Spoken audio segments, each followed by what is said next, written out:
Karimnagar municipality నాకు తెలిసి 1957 57లో municipality అయింది. నిజామాబాద్ మున్సిపాలిటీ నాకు తెలిసి 1937 అయినది. 37 ప్రాంతాలు అయింది. జనాభా ప్రకారం కూడా కరీంనగర్ కన్నా ఎక్కువ జనాభా నిజామాబాద్ ఉంది. మరి అరవింద్ గారు దీన్ని ఎందుకు స్మార్ట్ సిటీ తీసుకెళ్ళకపోయినా? బండి సంజయ్ కన్నా తీసిపోయినావా నువ్వు? ఆనాడు బండి సంజయ్ గారు మంత్రి కూడా కాదు. వాడు కరీంనగర్ స్మార్ట్ సిటీలో పెట్టుకుంటాడంట. నువ్వు రాలేకపోయినావే.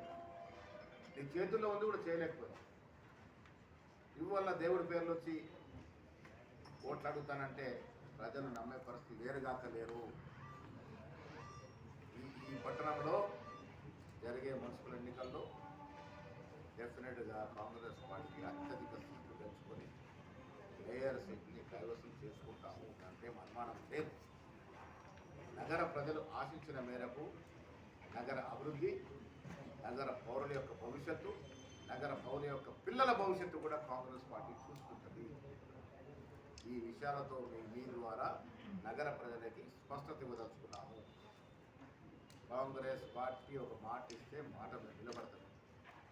నిజామాబాద్ పట్టణం ఈ రాష్ట్రంలోనే కాదు యావత్ దేశంలో నేటి నగరాలతో పోటీ పడే విధంగా తీర్చిదిద్దుకుందాము. ప్రజలు దీనికి సహకరించాల్సిన విజ్ఞప్తి చేస్తారు. Thank you.